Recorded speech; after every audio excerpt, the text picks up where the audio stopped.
another beautiful day and we get ready for the Sabbath day.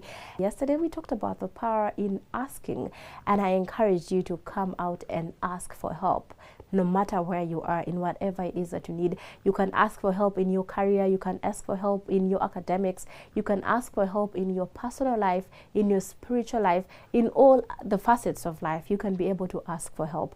Reach out to someone that you trust, someone that can help you. Remember, if you do not come out to me, I may not know how to help you. Not from the perspective of us being, children, where we say, if you ask, I will not give you, and if you don't ask, I don't know if you need. But in actual sense, the truth is, if you do not ask me for help, if you do not tell me what you're going through, I will not be able to know, because I am not God. If you do not tell someone, the people that are close to you, what you're going through, they will not be able to help you. So today, since we are getting ready for the Sabbath day, setting the tone for the Sabbath, I want us to talk about the power of helping others. Yesterday we looked at asking, and today we're looking at helping, the power in helping others. How many times have you helped someone this year? I just want us to do a very quick memory game. Just remember a quick one. How many times have you reached out to help someone?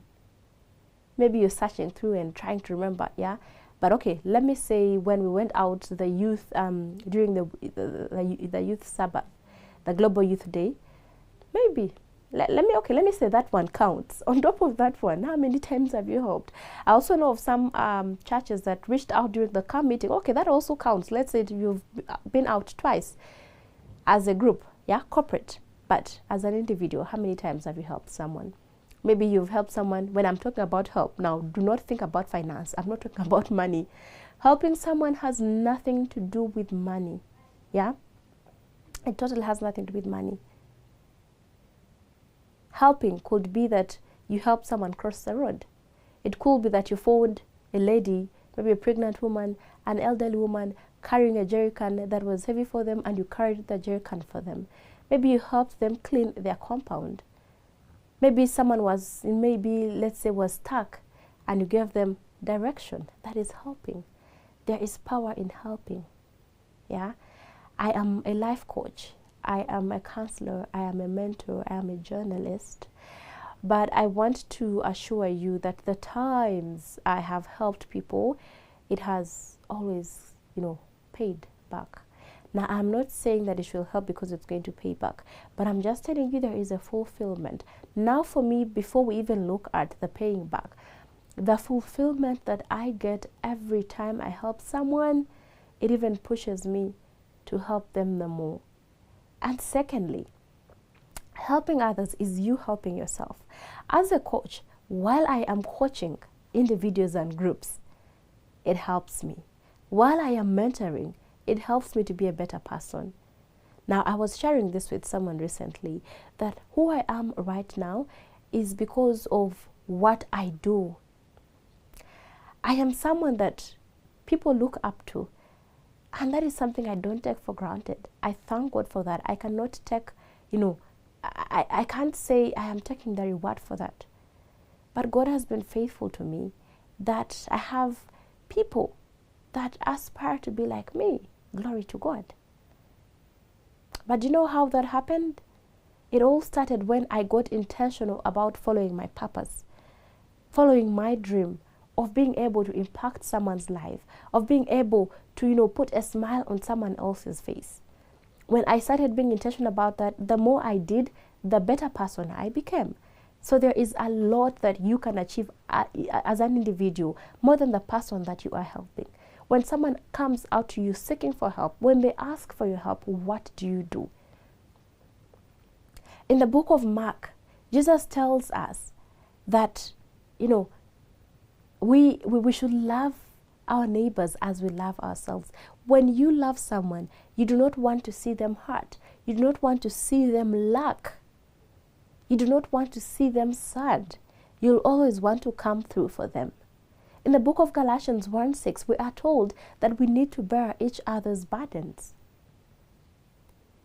I do not expect you to smile when you see your friend, when you see your neighbor, when you see your colleague, your sibling going through something and you're clapping for it. How many people did Jesus help? Let's look at the parable of the Good Samaritan.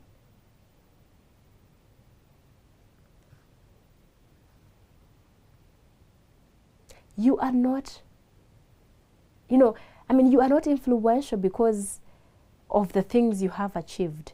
You are influential because of the impact that you make. When you thrive as an individual to make impact, rather than just be influential, that is where the game changes. That is where a lot of things happen. So while we are preparing today for the Sabbath day, ask yourself, how effective am I in helping other people? How have I been able to help other people? How do I intend to help other people henceforth? Remember, I said help is not only in terms of finances. You could help someone by giving them a meal. Maybe you have 3 meals in a day, and someone does not even have a single meal.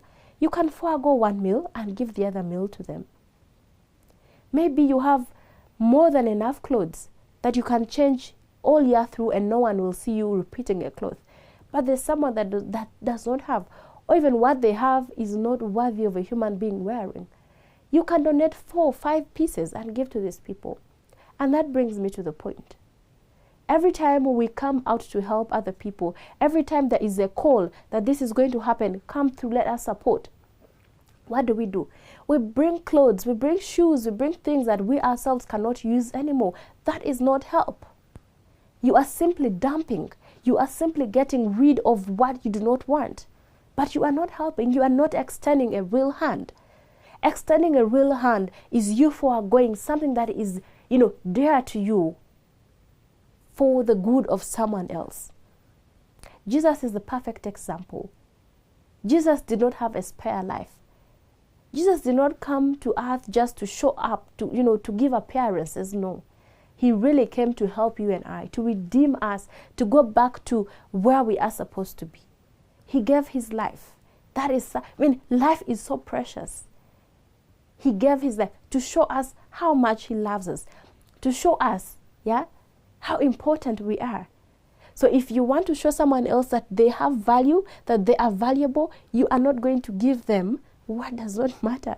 You are not going to give them what you cannot use. You are not going to give them what you are trying to get rid of. You will give them what yourself would wear. I always tell people this. When you are gifting someone or when you're doing something for someone, make sure it is something that if the tables turned, yourself would be proud of. We have this group where we exchange gifts, So every time we're exchanging gifts, of course, some people go above and beyond to say that they bring the best gifts for the people that they'll be gifting, because it's a surprise. You do not know who you're gifting. You just gift, So, but then a few scenarios where people are like a bit, this person has given me this, but no, it's not what I wanted. I'm not happy about it. But this is what happens. And I love telling this. I always tell them every time the round is going to shift that, you know what, give someone a gift that if you were to remain with it, you would use. So while you're helping someone, maybe you're giving them advice, whatever you're helping them with, make sure if the table's turned, you will gladly receive the same when given to you. I wish you a blessed Sabbath day. Let us meet on Monday. Inspired by Comfort happens here on Hope Channel, 7:30 a.m. Monday through Friday. Now remember, you can support the work of Hope Channel. I cannot stop saying that. I cannot stop calling you to support and to partner with Hope Channel to see that we build the bridges of hope, to see that we take the good news to all the corners of the world, because that is our greatest commission, to preach to all people, to all kindred. And Hope Channel is doing that. Hope Channel is reaching places that you may not be able to reach. Hope Channel is reaching homes that you may not be able to reach. So it is my call for you to come through. Let us work together, support Hope Channel to see that we get to greater heights. You can do that through our merchant code. You can do that through our website. You can donate to us. You can go to church on Sabbath while you go to church tomorrow. Please, in fact, don't wait for tomorrow. Today, grab that envelope and write whatever the Lord has blessed you with this week. Where you put your offering after you've put these other parts, after you've put your tithe. Please do not forget Hope Channel.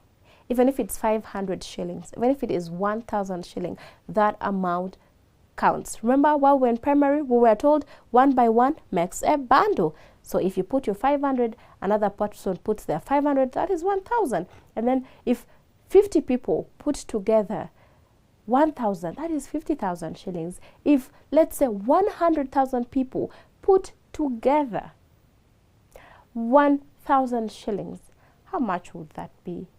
Please, let us come together and support the work of Hope Channel.